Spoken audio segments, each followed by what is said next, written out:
ability to be able to, is the ability to be able to discern, to be able to decipher, to be able to be circumspect, especially when you want to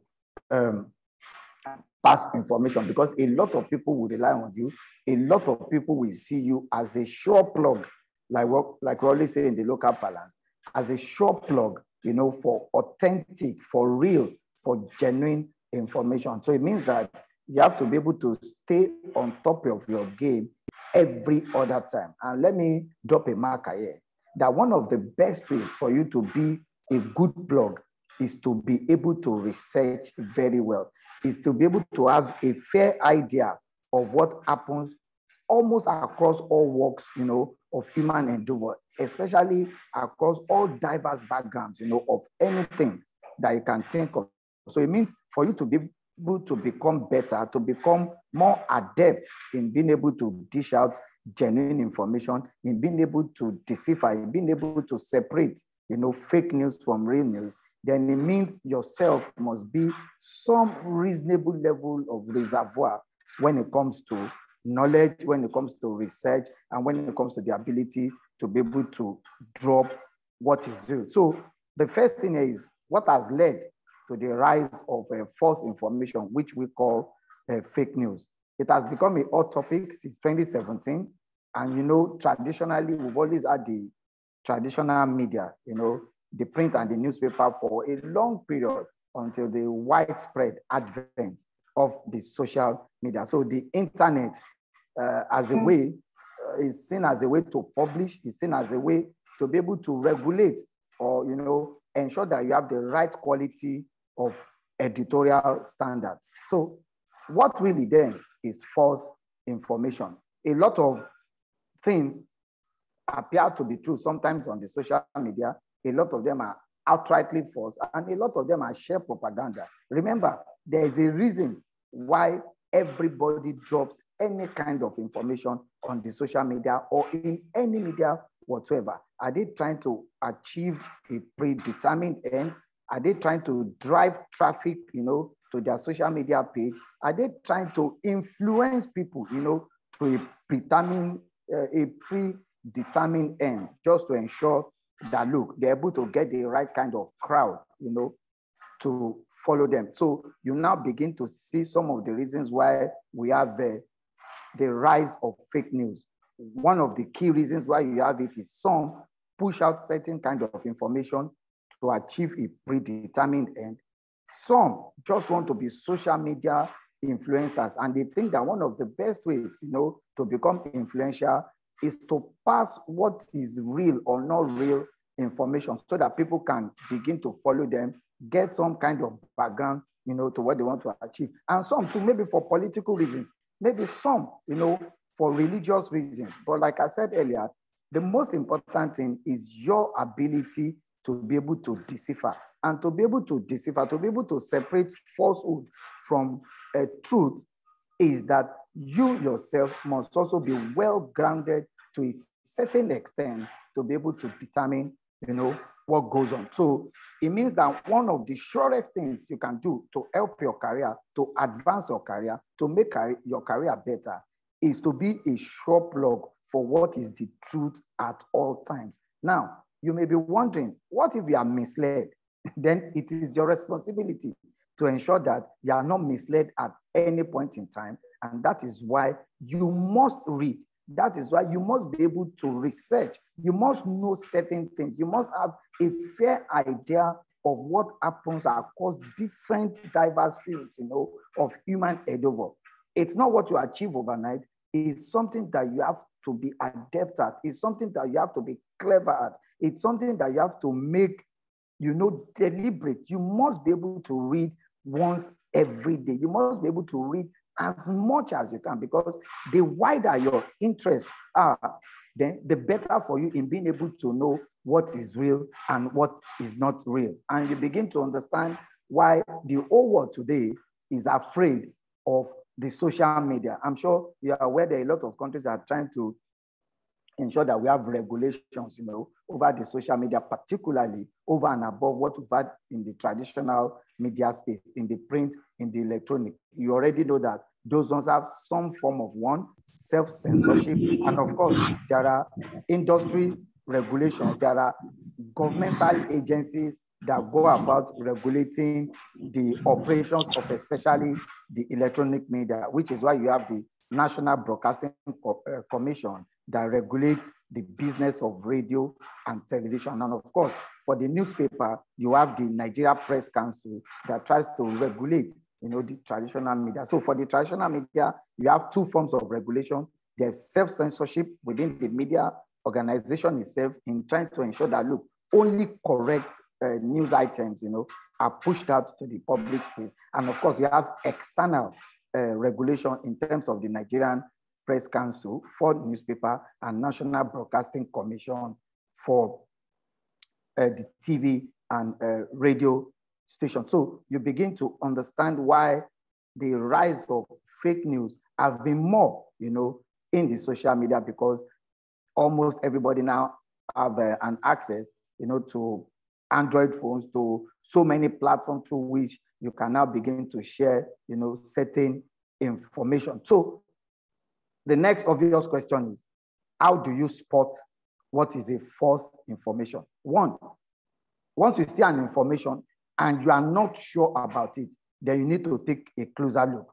You need to be able to find out what is the source of that information. Who is sharing it? Is it a credible source, or is it somebody who is saying that he has copied something from somewhere and is also sharing it? So you need to, first of all, be conscious of the kind of information you have access to.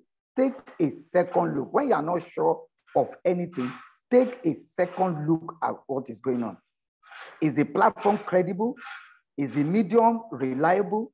Have they been known to always push out what is credible? So, for example, somebody tells you President Muhammadu Buhari has been impeached. One of the things you should first of all find out from yourself is, what is the process of impeachment, of impeaching a president of Nigeria?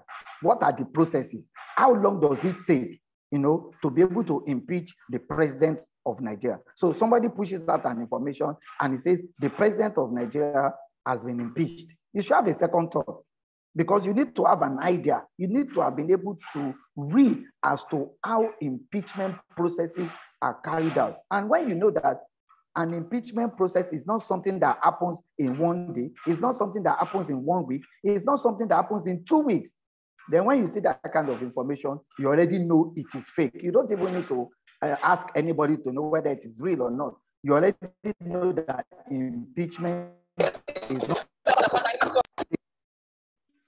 in just 1 day.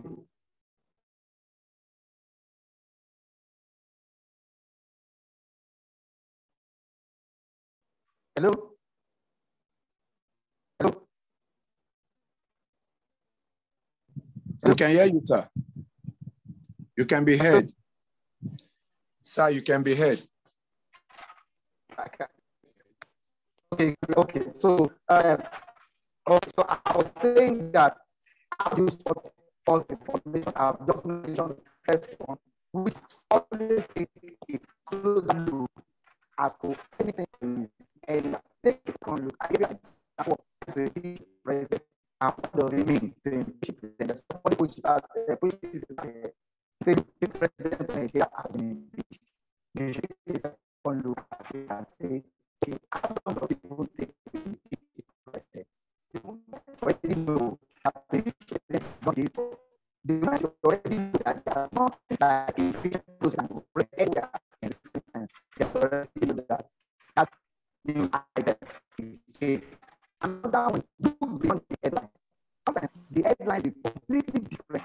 So it's someone to that traffic, they have traffic, Hello, sir. The network is breaking. Yes, your audio it's breaking. So we can hear you clearly. I wouldn't know if I could suggest, sir, if you wouldn't mind, maybe you turn off your video, because it has the capacity of affecting the audio. Maybe if your video is down, probably the audio could be clear. I don't know if that's fine by you, sir. Okay, okay, video, okay? Yes, sir. So we can hear you clearly if it's okay by you, sir. Okay, no, that's no problem. That's no problem. Okay, we can hear you now. Is it better now? Oh, perfect, perfect, sir. Perfect. Okay, so I was talking about, I don't know to which extent you've not been able to understand. I think where you were trying to give the reasons for fake news and how to you are talking about in case there's a news like impeachment of the president Buhari, and I think that was where the audio started acting up. So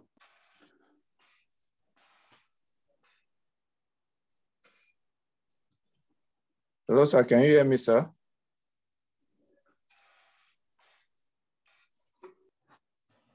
Hello, sir.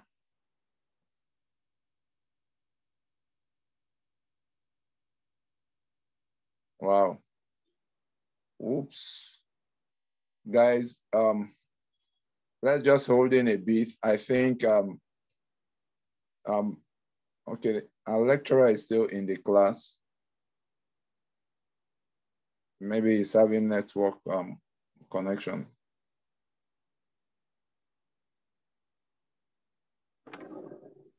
Hello? Yes, sir. Yeah, can you hear me better now? Yes, sir. Now you are loud and clear. Become better. Okay, yeah, we can hear you loud and clear, sir. Okay, so you said you got me to the point of how to spot what is fake news. Exactly, sir. That was the point where we lost. Okay, so I made the first example to say, look, whenever you see a news item or hear of a news item, the first thing you should do is to take a closer look at what you've seen. Is it real? Is it the truth? And I gave an example of a medium just coming up saying, look, the president of the country has been impeached. From your previous knowledge of what it means to impeach a sitting president, then you already know that it is not a day's job to be able to impeach a president. So you see a news item, somebody says the president has been impeached. The first thing you should take a second look at it. How is it possible that the man could have been impeached overnight? And I'm not aware, and there's no previous story as to whether the man has been impeached or there was an impeachment process, to remove the man from office. So you take a second look. The second one is look beyond the headline. Sometimes people throw captions, which is what we call headline, just to attract traffic, just to gain attention. You need to look beyond the headline. Read the story itself. You understand? You need to be able to read very well so that you can assimilate, so that you can actually understand what the story is all about. And somebody, for example, somebody says 1 million people killed by coronavirus. You don't need to believe the caption, the way it has been captioned, or the way the headline has been thrown. If you read the story, you may just be surprised that an expert is saying that 1 million people may die from coronavirus if certain steps are not taken. But the person that has already thrown the headline says 1 million people die from coronavirus. Meanwhile, the expert in the story is talking about the likelihood of 1 million people dying if certain steps are not taken in containing, the spread of coronavirus. So the second one is look beyond the headline. Another one is check other sources. If you hear or see a story and you're not too sure whether it is correct or not, can you try to check other sources? Can you try to check other reputable, news media outlets? Are they reporting the story? Somebody says there's a plane crash somewhere in Nigeria, and you're wondering, is there any plane crash? The first thing you should be doing is to be looking at credible sources, sources that you know will always have an idea of what is going on. Maybe BBC, maybe Channels News, maybe Classic FM, maybe Rhythm News, maybe Nigeria Info, maybe NTA, maybe Arise News, maybe TVC News. These are traditional news media that you know are always credible when they give out reports. So If somebody says there's a plane crash in Nigeria and you're not too sure, and you're not sure of the source, remember, then you need to begin to look at other sources that are credible. Are they reporting the same story? Are you looking at CNN? Are they talking about plane crash in Nigeria? Are you looking at BBC? Are you looking at Al Jazeera? Is it channels? Is it TVC? Is it Arise News? If you check all of this and not one of them is talking about a plane crash in Nigeria, then you begin to doubt the source, of that news. You begin to doubt the credibility. You now begin to say, no, this has not happened. Let me wait a bit before I begin to push out the information. Let me get other sources to back up as to why I should be pushing out this one. The next one is check your biases. If you are biased against a certain thing or against a certain candidate, let me use politics as an example. If you are biased against Mr. A, for example, it means that you are likely to believe any news that is against that Mr. A because you already have a bias against Mr. A. So somebody comes and says, Mr. A embezzled 20 million. Because you already have a bias against Mr. A, your sense of reasoning may be clouded by your bias, and you're already believing that truly the man has embezzled 20 million without even you making a second guess or a second thought to say, really, is it true? Who is pushing out the source of information? What is the background of the source of information? Has he ever been arrested? Has he ever been jailed? Has he ever been accused? But because you're already biased against Mr. A, you might not want to be conscious enough, to be able to decipher whether it is the truth, whether it is not the truth. Lastly, maybe not the final one, is also to look at it. Is it a joke? There are a lot of people out there who make jokes out of things, and some people are not able to decipher what is a joke and what is the truth. Some people write satire. Satire is what you write to make it look real. However, it is not real. So people make satirical posts, and people tend to just take it wholesale without even bothering to read down, without even bothering to interrogate, what is the content of what that person is pushing out. So you now have an understanding of what it is to identify fake news. I've just listed 6 things, sort of 6 parameters you can use in determining whether a news is fake or not. Number 1, always take a closer look at the news. Ensure that you interrogate it. Can it be true? Can it not be true? Is it real? Is it not real? The second one is look beyond the headline, because sometimes people throw headlines just to attract attention of the public. But by the time you read the main story, you'll find out that the real story and the headlines do not even correspond, do not correlate.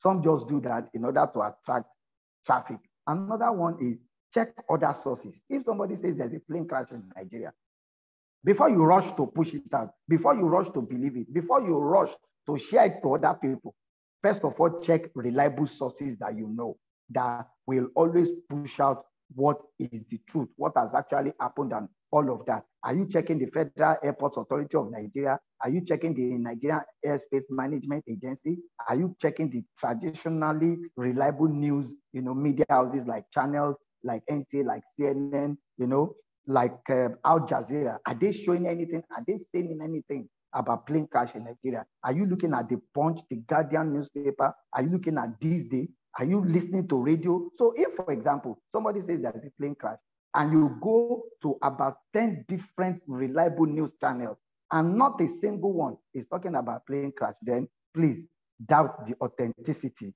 of such a news. I also say always check your biases.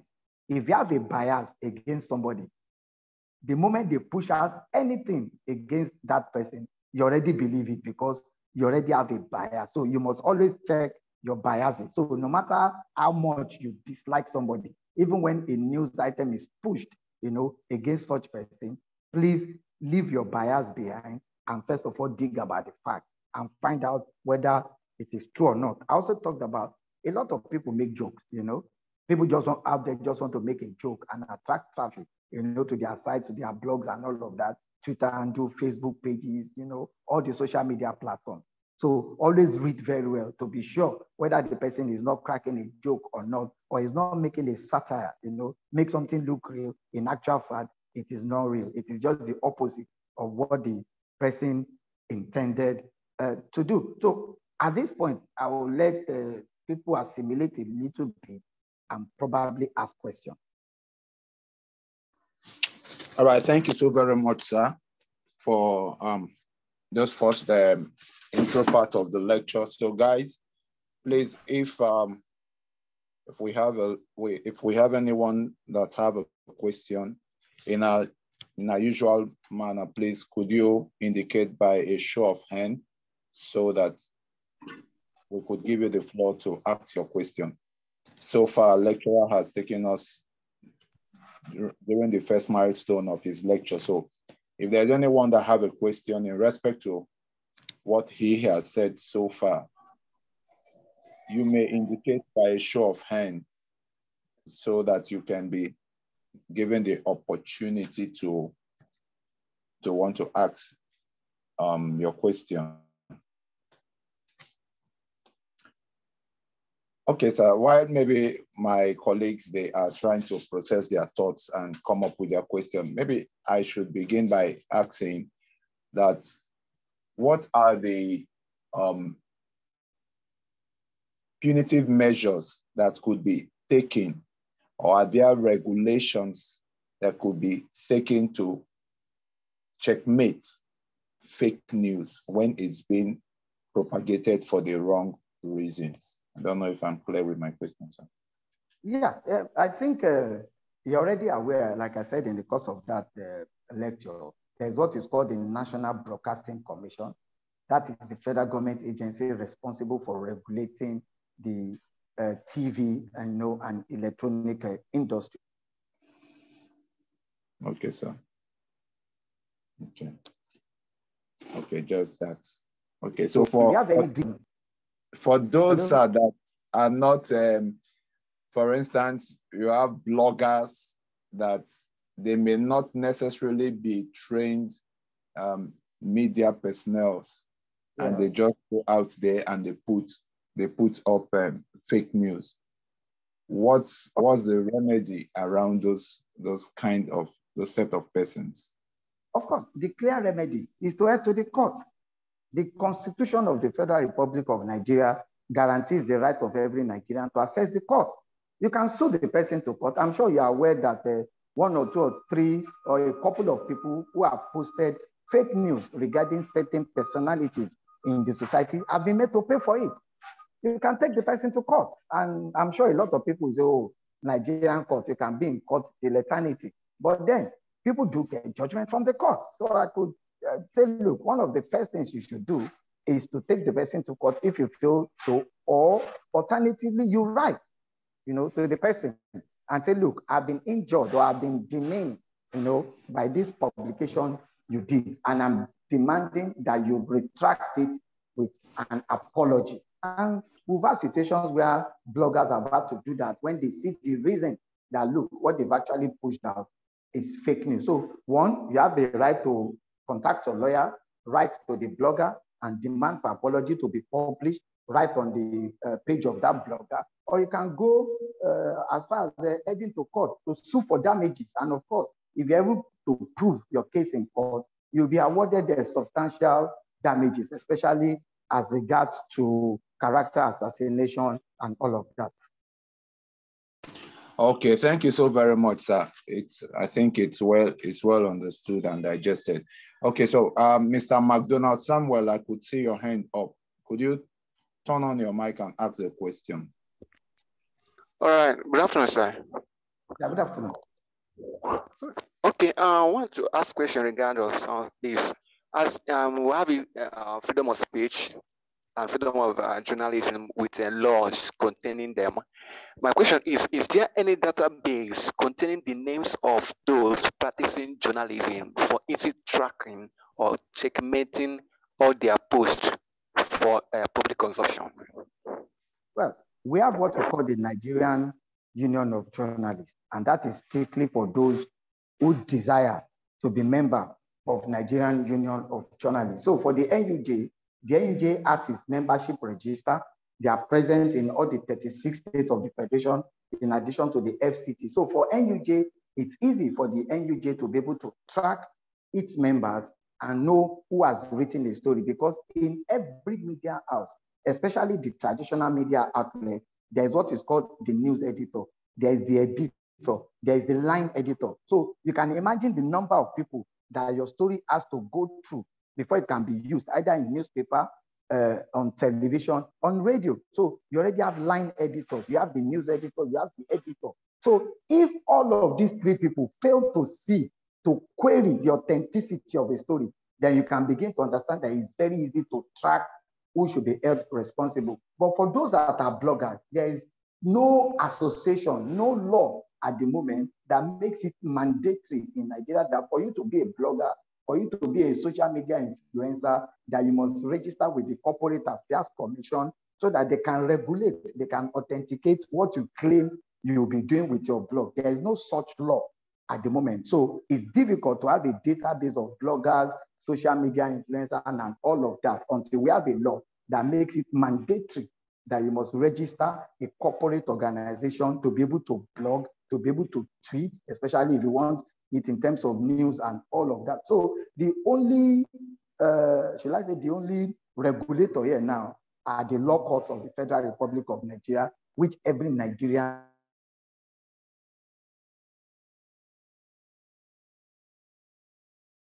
is entitled to. Freedom of speech ends. That is where the rights of another person begins. So you cannot say because you have the freedom of speech, you make careless statements.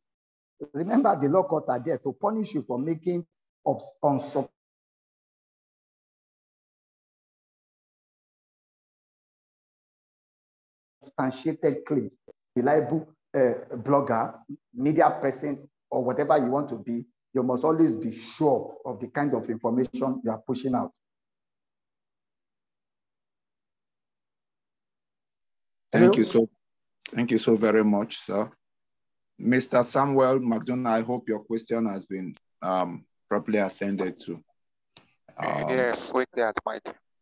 All right. Okay, so I think at the moment, we seem not to have any other question. So I wouldn't know, sir, if you may want to proceed with the lecture so far. Okay, yeah. So the final part is to ask, what can we do about false information? I'm sure you are aware that Google and Facebook have announced several measures, to tackle fake news. They are becoming a little bit more responsible now to say, look, if you are going to use their platforms to pass fake news, remember, the devastating of fake news may not even be felt in the immediate environment. It might be in another country. I remember not too long ago, I think about 5, 6, 7 years ago, where somebody was said to have made a cartoon about a religious organization. That cartoon was made in Finland. The effect was felt in Nigeria. So even in Finland, where the cartoon took place, nothing happened there. But it is in Nigeria that people took it upon themselves to react in a very violent manner. So you begin to see the effect of what fake news can cause. It can incite, it can lead to war. I'm sure you're already aware too that a lot of people are already afraid that the next world war may come as a result of fake news. So you need to understand the magnitude, the extent, the consequence, to which fake news can cause to humanity. So you already have a Facebook, you already have a Google, all trying to bring out the recent changes to whatever they can do. Media organizations like BBC have established a fact-finding sites. Fact-finding sites are areas where if they get the news, they go and subject such news item to a series of tests. When the story passes 4-way test, then they say, okay, yes, we can now push it out for people to know. So you begin to see that people are now beginning to do something tangible about killing fake news. I'm sure government across the world too are already looking at how to regulate the social media, because the social media contributes about 80% of fake news that we have in Nigeria. So you see governments, especially in Europe, especially in America, they are already trying to come up with regulations that will make people more responsible for the kind of news item they share for the kind of news items, they push out to members of the public, and for those who just sit there in the comfort of their homes to push out fake news. Countries are also trying to ensure they have stricter laws that makes them responsible for every post they do.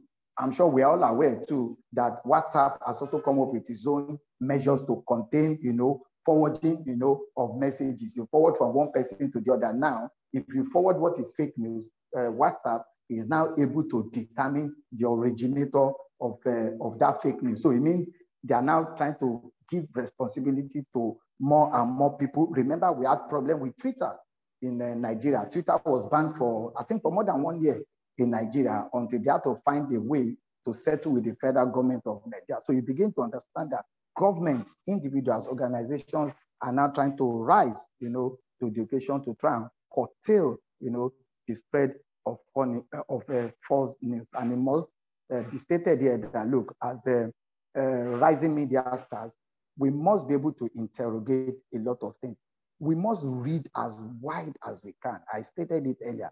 There is no substitute for reading, because it's only in reading, it's only in doing research that you're able to know what should even be a fake news whatsoever. You need to be able to have a fair idea of diverse fields, what can happen, what shouldn't happen, what will happen. So you need to listen to news regularly. You need to be able to follow up events. You need to be able to read. There's no substitute for all of this, because the more enlightened, the more informed you are, the better you are at being able to kill false news when it's sent to you. When you see it, you can easily tell people that, no, this is not true. No matter how real they try to make it to be, it is not left for you as the media person to interrogate it. Did it really happen? If it happened, where did it happen? If you know the location, are there credible sources who are authenticating, such stories? So regulations will begin to come more and more in the years to come. That is also why most of the social media platforms are also trying to inculcate stringent measures to punish. Sometimes you make some crazy post, on Facebook. Facebook yanks you off and suspends you maybe for 1 month, maybe for 3 months. WhatsApp is also doing the same thing. Once they discover through their algorithm that they are seeing messages, one particular message being forwarded more than the number of times the algorithm recognizes, it knocks it off completely. So you can see that people are now doing more and more to be able to ensure that, look, we curtail and kill fake news, which is false information in the first place. So as a media person, as those who are aspiring to be the next media star, then it means that one of the things you must imbibe going forward is that we must know what is fake news, and we must have the intuition to be able to kill it before it begins to spread. So in a way, you now become a social media agent, in the sense that you're able to educate people more. And especially if you look at the political period, there'll be a lot of false information out there. Your job as a media person is to look at it, is to read, is to go back. We'll be heard so much about the issue of the Electoral Act and people that are meant to resign and not resign and all of that. It is not just enough for you to share information that people give you on Facebook. Download a copy of the Electoral Act and read. If somebody is talking about the Constitution, download a copy of the Constitution of the Federal Republic of Nigeria. If somebody is talking about FIFA, download the statutes that set up FIFA and be able to read. If somebody is talking about Confederation of African Football, download the statutes that make up Confederation of African Football. Be able to read. Don't rely too much on information, especially when it's not coming from a credible source. Read yourself. Don't let somebody read on your behalf. Find a way to read yourself and be able to know things. So if somebody puts out something that you are not too familiar with, nothing stops you from going to do small research and find out whether that thing is actually possible or not. So let me see if I can take more questions. Okay, perfect, sir. Thank you so very much, sir. Okay, so is there any question, please, guys? Let's let's make it more interactive by getting a feedback so our lecturer could get feedback. Is there any question? Okay, McDonald Samuel, your hand is up. Who is asking the next question? Mr. McDonald Samuel is asking a question.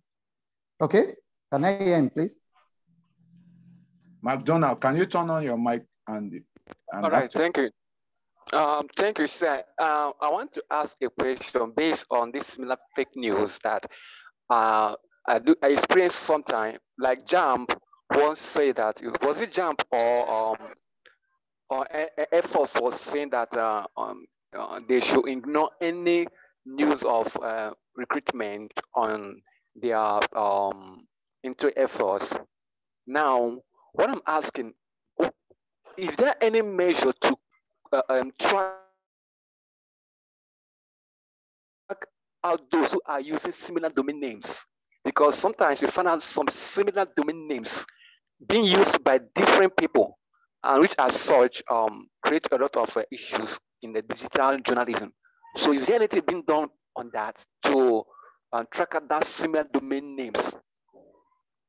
Well, I think your question is very apt, and the people that should be doing that should be the Ministry of Digital Information, and of course, the National Communications Commission, who is directly responsible for those that are going into website, website algorithms and all of that. But remember too, that most of the domain names are not even generated from Nigeria. The hosting site for most of those things that you talk about, they are not hosted in Nigeria. So it is not the responsibility of the National Communications Commission and the Federal Ministry of Digital Economy to be able to engage, especially counter policemen across the world. I'm trying to remember the name they call them now, to be able to work together, work in synergy, Interpol, for the Nigerian Communications Commission and the Federal Ministry of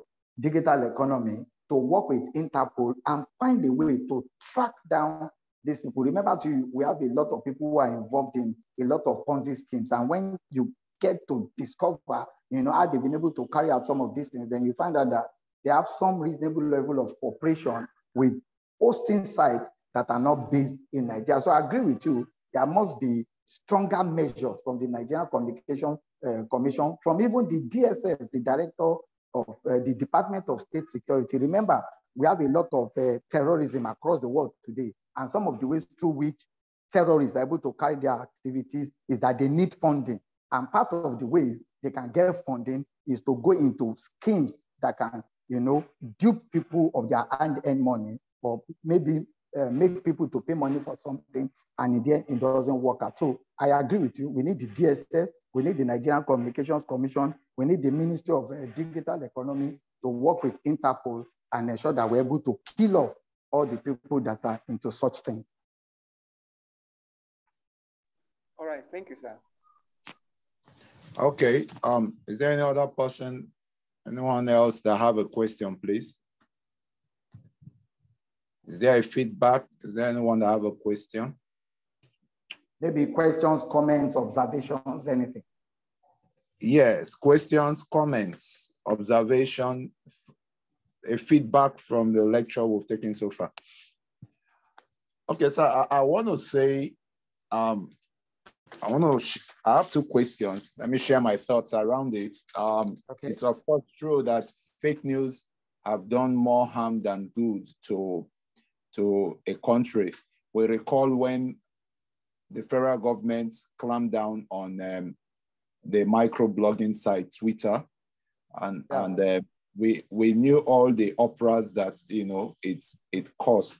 So while government is very intentional to take care of spreading of fake news, where do they draw the line between caging the press and the media as against also trying to take care of the fake news propagation?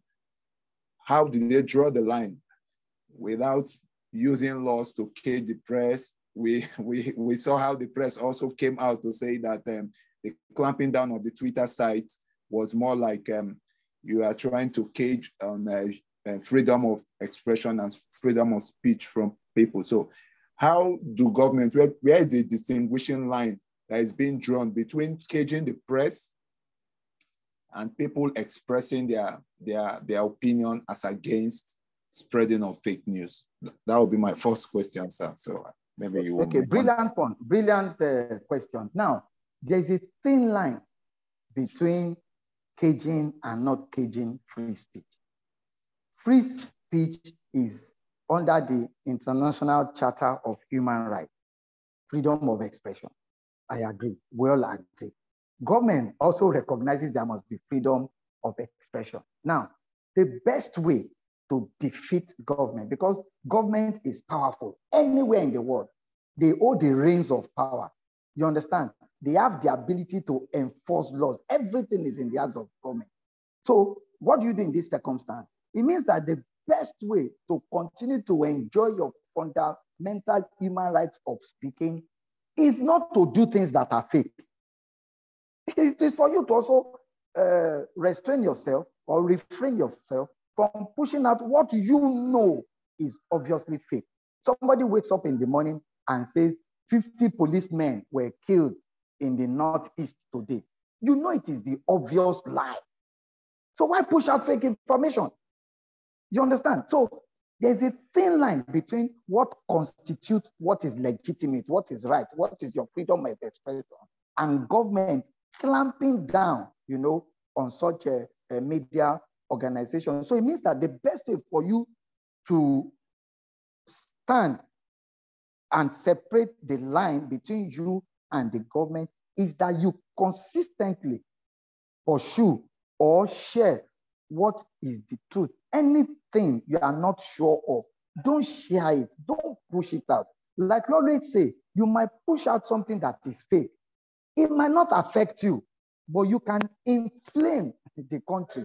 Remember, your statement can incite people against each other. Your statement can incite people against each other and cause unnecessary chaos in the country. Like what is happening in Sokoto as at the weekend, you know, there have been a lot of information going out there. This person has been killed, this one has not happened, this one has happened. We need to be extremely careful, you know, when all of these happen. So there's a thin line, really, and the best way to avoid government sanction is to ensure that you consistently push out what is credible. I also agree too that sometimes you can even push out what is credible, and government wants to use its might, you know, to quash you, to suppress you. We've also had instances like that where the government is even shocked as to how you got the information in the first place. And that rather than react responsibly, the government now wants to cow you, you know, the government wants to oppress you to make sure that you don't push out such information. So the best way to also fight government in that kind of circumstance is to make sure that if you are sure that the news is very credible, don't keep it to yourself alone. Share it to as many media houses as possible so that when the government wants to clamp down, government will look at the impact of clamping down on everybody. You understand? So that's one way to get your colleagues along and say, look at the information, look at the person that gave me, look at the source, look at how authentic the news is. Let all of us carry it at the same time. Then let us see what the government will do. So there's a thin line really from what you've asked. All right, perfect. Very well said, sir.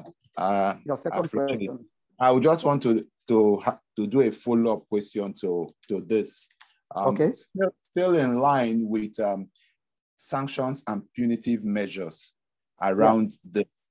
Now, most times we have not seen the Nigerian Union of Journalists come down hard on practicing journalists or media organizations that tends to flout or desecrate the values of journalism. We are taught in this training that to uphold the ethics and the tenets of this profession should be paramount. And we've seen practicing journalists, some are even veterans in this profession, they go into positions of leadership in governance, and you find them doing the untowards. But we have not seen any of them being sanctioned by the governing body of this profession, which is the Nigerian Union of Journalists.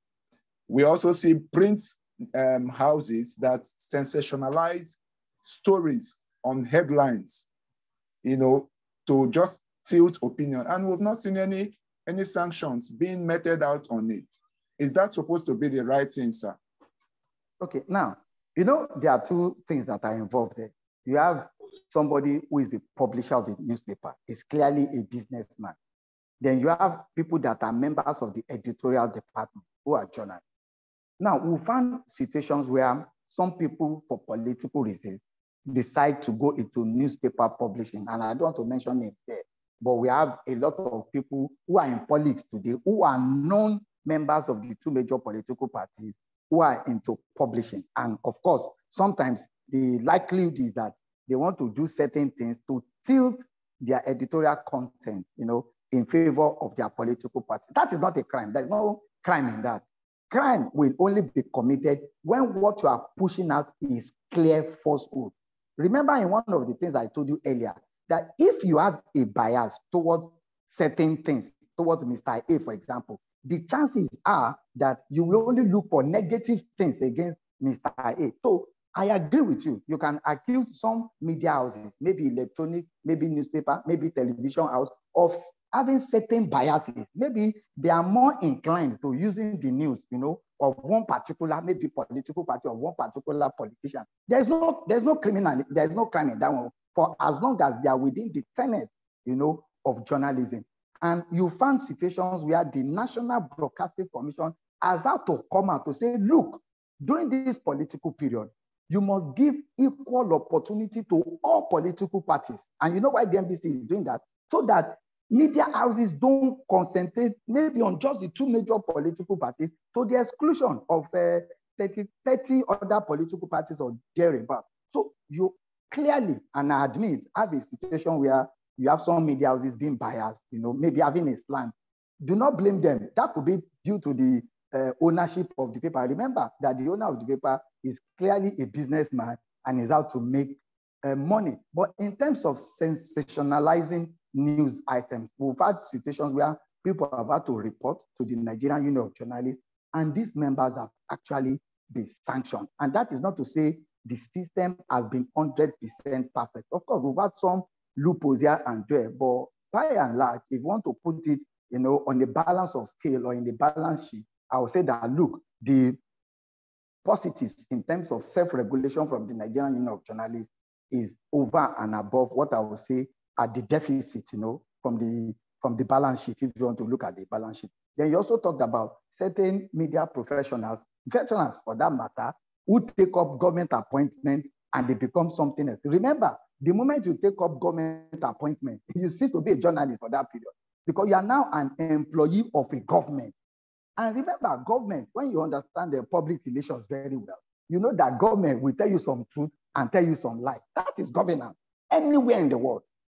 You understand? So the moment you leave your position as a media person and occupy government position, remember that you are working for somebody and you must rise stoutly to defend the position of that government. At that point, you are purely a professional engaged by the government to do certain responsibilities. So you do not blame the man. That is the job he has taken upon himself to do, and he has to do it.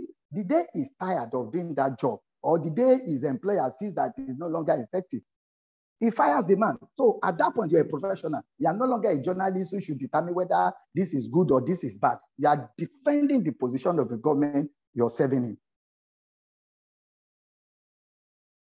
Sir, this is quite revealing, sir.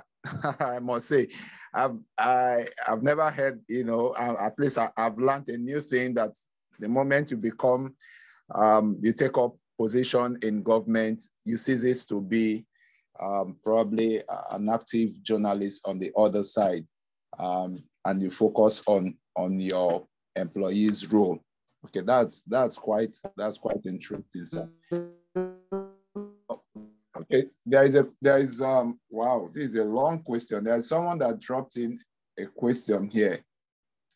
I don't know, is that supposed to be a question? It's a good day, sir. During the herdsmen and farmers frequent disagreement about ranching and the likes, that led to farmers always complaining about their crops being destroyed by cows and other factors.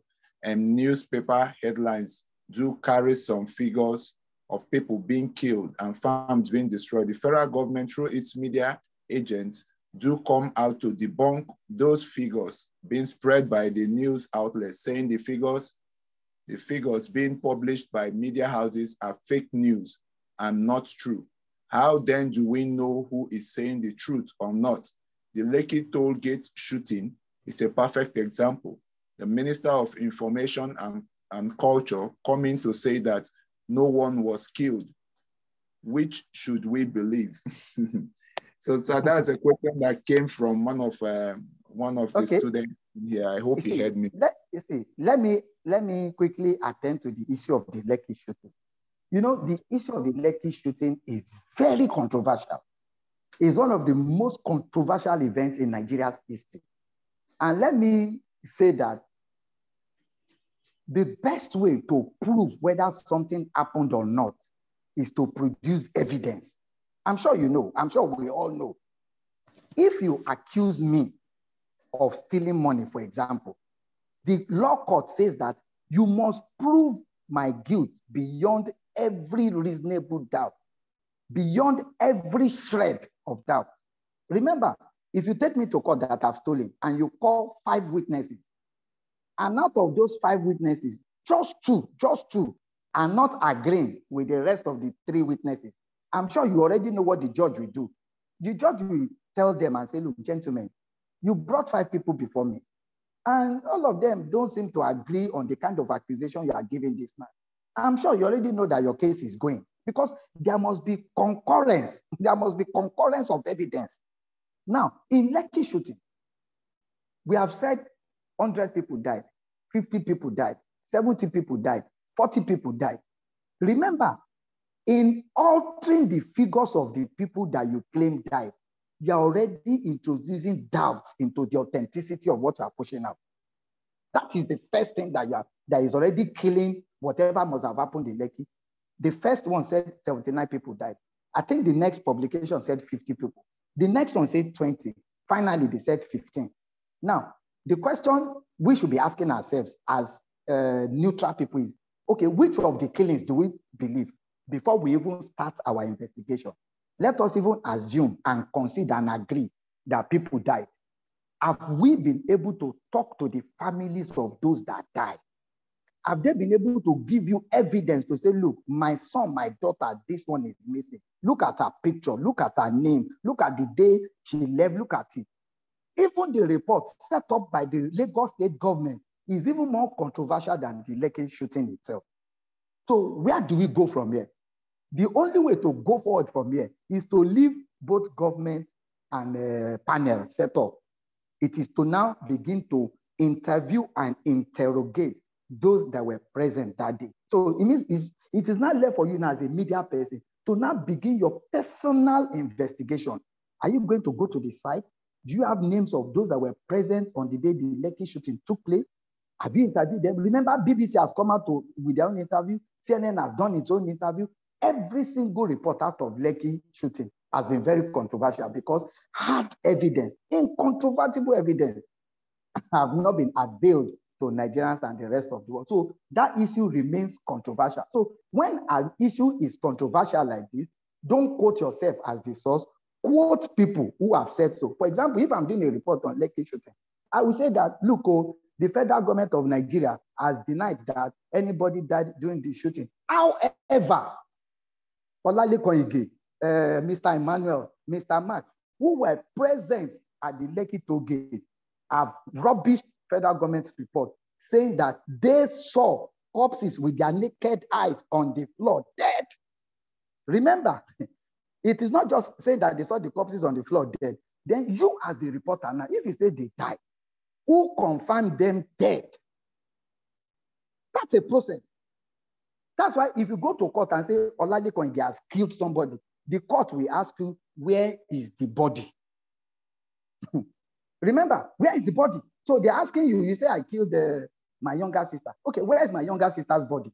Remember that my inability to produce the body of my younger sister we leave the court with almost no choice to say, well, now we can't prove that Olalekan killed the younger sister because we can't find any cop, we can't find the murder weapon, we can't find anything. Can we please give more time to security agents to continue to make their investigation? So if people were shot in Lekki, 5 people have confirmed they saw people shot. Now, who confirmed them dead? Did you go to the morgue? Did you go to the hospital? You see, these are processes through which you can incontrovertibly prove to a final conclusion that this total number of people died. If you are unable to prove it, the story remains controversial. So you don't believe both sides. You stay in the middle and say, well, let me wait for more evidence to come. Wow. Very tough. I'm telling you, very tough. Because if I want to take you through the processes of reporting death, then, for example, you say 20 people died in Lekki. What are the names of the 20 people? Then you need to go and meet the family members. Please, you said Olalekan died during the Lekki massacre. Please, where did you bury Olalekan? Okay, can you give us Olalekan's picture so that we can display to members of the public? If you say, well, we are buried our dead, though we don't want trouble from the federal government of Nigeria, let them not come and kill us. So please, can you show me where you buried Olalekan? You said you did not see Olalekan's body. You just buried a coffin to represent that Olalekan has died. Even you, the reporter, please, how do you want to believe such a story now? Because they're already introducing doubts into a story that you thought was original. It's a process. If you say somebody died, so all what you can do is that there are unconfirmed reports that 20 people died during the Lekki massacre. You see now? Because none is confirmed. So your job as a journalist or as a media person is to put it there clearly. There are unconfirmed reports that 20 people died, according to so, and so. So just be quoting people. Don't introduce your own words into anything. According to Olalekan, who was present during the Lekki massacre, he saw 20 bodies being counted and being taken away. You quote me. According to police said they did not receive anybody. According to Lagos University Teaching Hospital, we did not receive any cops. According to Navy Hospital in Victoria Island, we did not see any cops. Just be quoting people, then allow members of the public to judge from the story you are writing. You may even confuse them the more in the long run. So this is quite interesting, sir. Just like you did say. But I know in course of your lecture, you mentioned about double checking with credible other sources. Yeah. Yes. So which case in point, like this Lekki toll gate issue, yes, I agree with you. It's a bit controversial, but we know that some international media outlets, they've carried out their private investigation and they brought out their reports. So will it be unsafe to say that we can't or we shouldn't also rely on those international media reports? I think Transparency International also, they also did their findings around it. And all reports seem to be indicting government. So in such a case, do you say you should also not align yourself, or you shouldn't report positions that have been taken from investigative organization, from international media organization? Excuse me, I beg your pardon. Yeah, remember, one of the key ingredients of any news is balance, right? So in pushing out what is the report of CNN, Transparency International, no problem. You can quote them. Remember that you are quoting authorities now. You are quoting sources now. That is what is giving, remember, that is what is giving credibility to your story. Okay. Remember, in this story, you are not just saying that 20 people died in Lekki and there are 20 people. Nobody will believe you, right? Yes. But if you now write in the story, according to CNN, according to BBC, according to Transparency International, according to International Human Rights Organization, 50 people died. You are quoting sources, credible sources. Remember, in quoting those credible sources too, you will not say, however, the federal government of Nigeria, the Nigerian army, and the Nigeria police said nobody died. Your job is to put the two together. Push it to members of the public. Let members of the public now know who is lying and who is not lying. Yeah. See why I said you should always quote credible sources now. Yes, sir. What is your name? Again, please. My name is Mike Cookie, okay. sir. Okay. So I now said that according to my cookie, 100 people died. Who will believe my cookie? You see now? You see now? But if I say according to BBC, remember that BBC has existed for over 100 years.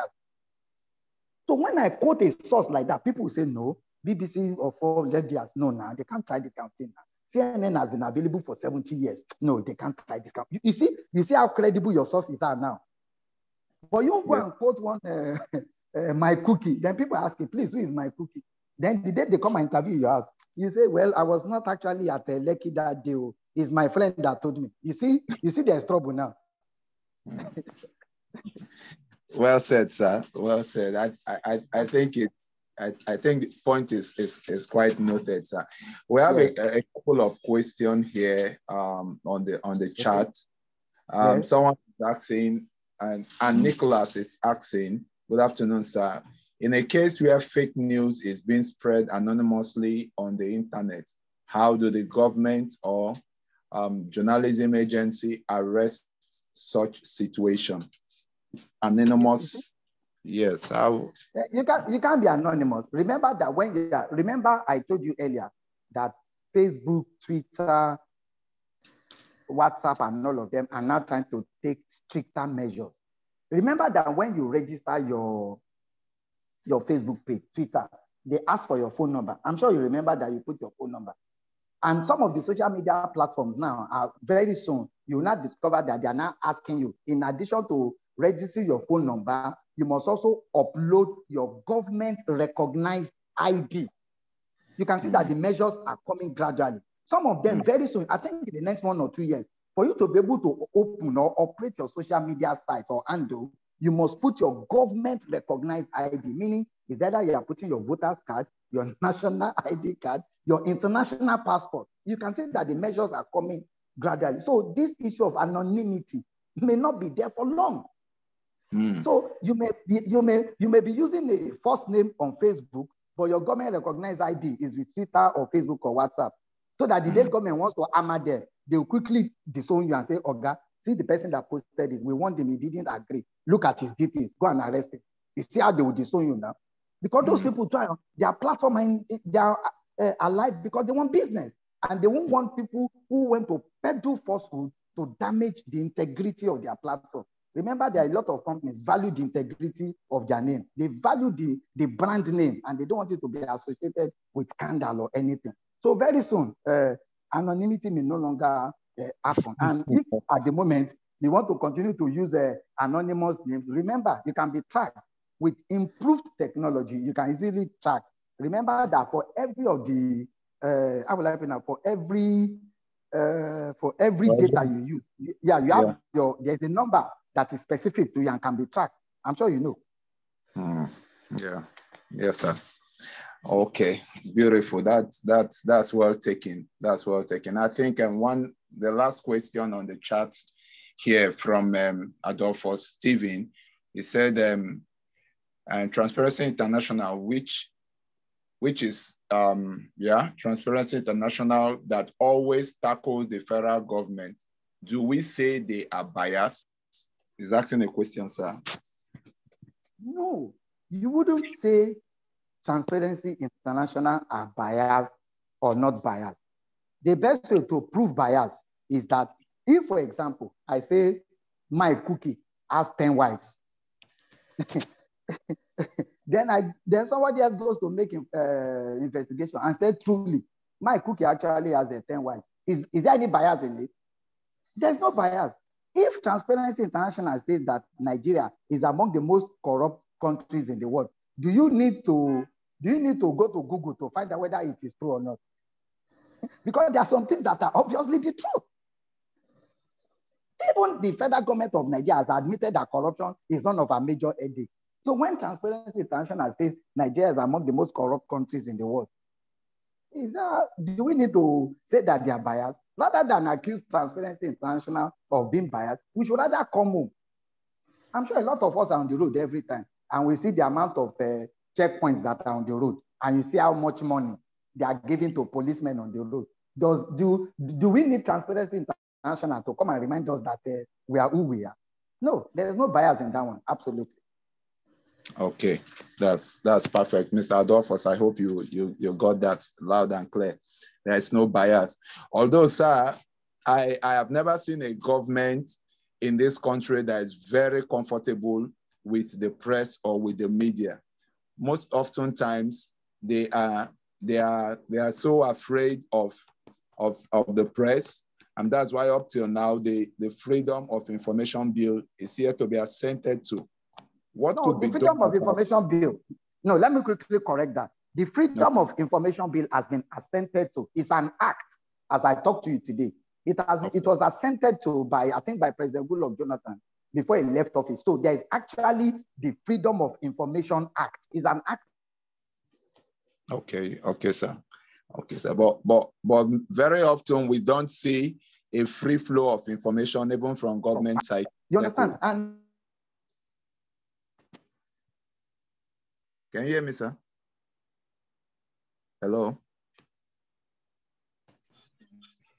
Hello? Have we lost our lecturer?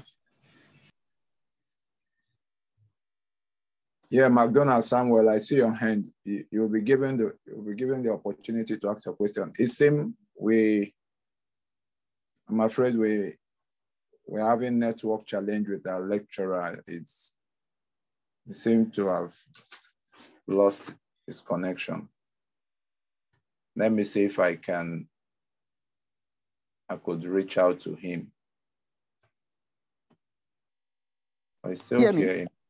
Okay, sir. Yes, sir. I think we can hear you now. I guess the network. Yes. I was saying that, look, the Freedom of Information Act is not meant for journalists only. It's meant for everybody. It's meant for all Nigerians to have access to certain kind of information. And that's why it's important for us who are media people to pick up a copy of the Freedom of Information Act and actually read through, because there are certain provisions that are there.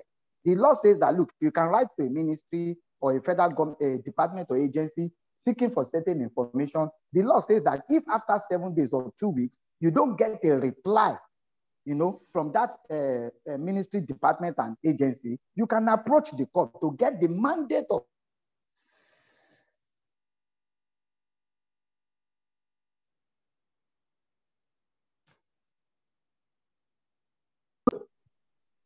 Hello? Yeah, yes, sir. Hello? Yes, sir. Yes, so I'm sure a lot of us are not aware that you can actually head to court to get a mandate of the court to extract the kind of information you want, from the people. So it's open to everybody. Okay, perfect. Well understood, sir. Mr. McDonald Samuel, your hand has been up, so you may ask your question. Probably, I'm sure this may be the last if there is none other. McDonald Samuel, you can turn on the mic and ask your question. All right, thank you. Sir, I want to ask my question based on what happened this year internationally. And I want to just draw my question from there. An international journalist was arrested. Was it in Afghanistan? The United States government and there's some media organizations play a major role in making sure that she was released after months of detention. So in Nigeria, let me draw it back to Nigeria here. We have NUJ, which is also a body here. So how powerful is NUJ in protecting its members from unnecessary tax in sense of maybe giving out wrong information, which are not true, but being influenced by politicians in order to venture their political ways into society? So how powerful is NUJ in fighting its members? Well, I think the NUJ has been up and running. I'll quickly give you an example. Under the immediate past administration of Amechi and Rivers State, there was a media organization that published a story on the front page that when Bundu Waterside was being demolished, that 10 people died during the demolition. Of course, Amechi was angry. He took the matter to court. For us as NUJ, we waded into the matter and called the publisher and said, Mr. Publisher, this thing, did it actually happen? Did people die? It was then that the man confessed to us that actually nobody died. That was just using it to harass the government. He went to get pictures of dead people from an unrelated event and put it on the front page and said people died during the Bundu Waterside demolition. Then, of course, the NUJ disowned him and wrote to the government and said, the man is on his own. We cannot defend our member who has willfully lied. That is perjury. Who has willfully lied against the government, and the government is free to take whatever penalty measures they want to take against the publisher. So we've had situations where the NUJ has actually come out to disown its members who fall out of the line, who fall out of the required tenets of journalism to ensure that they push out only what is the truth and truth at all times. So you have situations like that where the NUJ have tried to set up a self-censorship system to punish any members who derail from their tenets. Okay, that's well taken. McDonald, I hope your question was properly attended to. All right. Is there any other question? Because I think we want to be coasting home on this class here. Okay, what you can also do, Mike, is that you can give as many people as possible my numbers.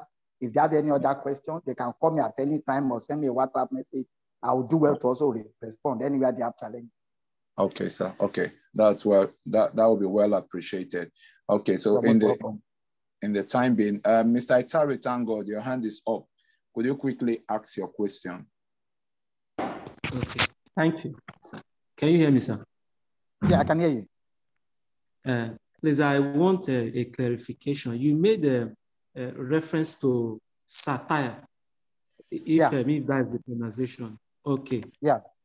Please, sir, can you do more explanation on it with examples, if you can?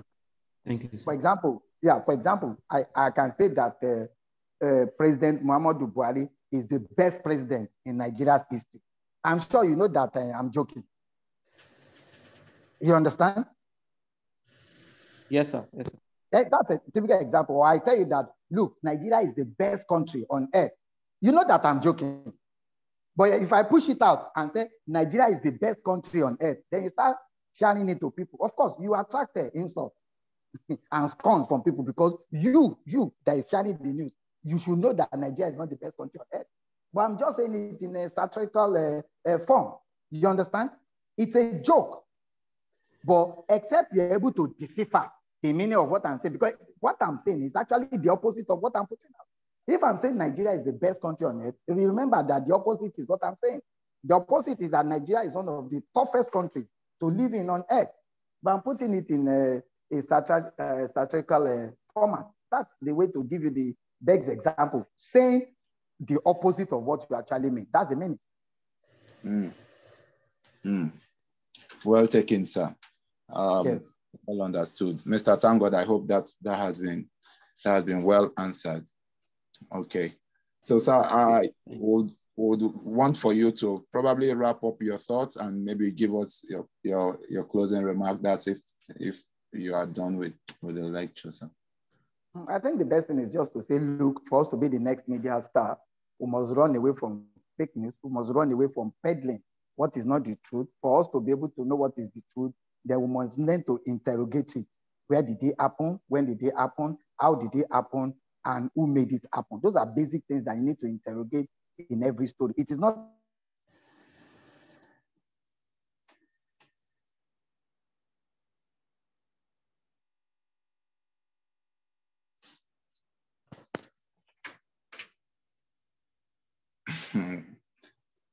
Sorry, the network is acting up. The network is acting up. Let's be patient, please. It's a network issue. Our lecturer is still in the class.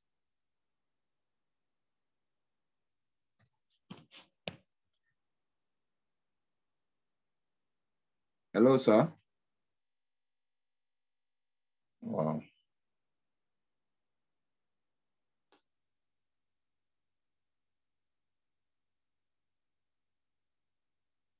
Oh, we've lost him finally. Okay, guys, I don't know. Our lecturer was speaking before the network acted up, and at the moment he's not in here. But I think he was just giving his closing thoughts on the lecture and trying to encourage us. To imbibe all that we've learned here, especially on the fake news propagation, to always double check your source. We've heard that repeatedly from other lecturers in here. So if our lecturer is able to come in, again, I'm making an effort to see if I could reach him. But if he's not able to join us again in wrapping up, I want to believe that today's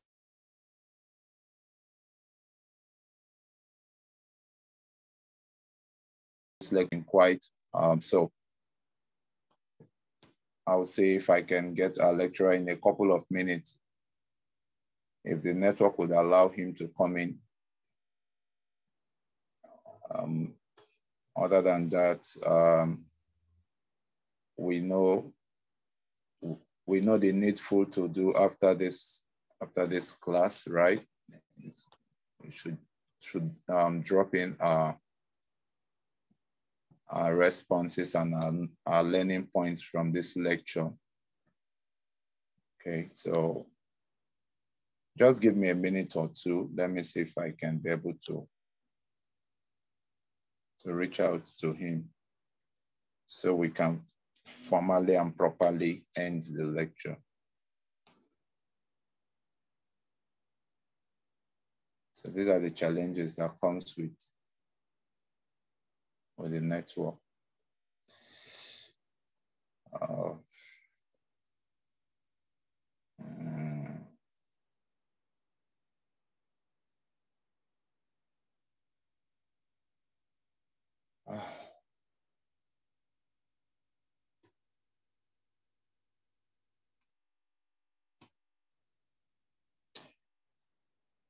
Okay, ladies and gentlemen, I think it's not easy getting him back.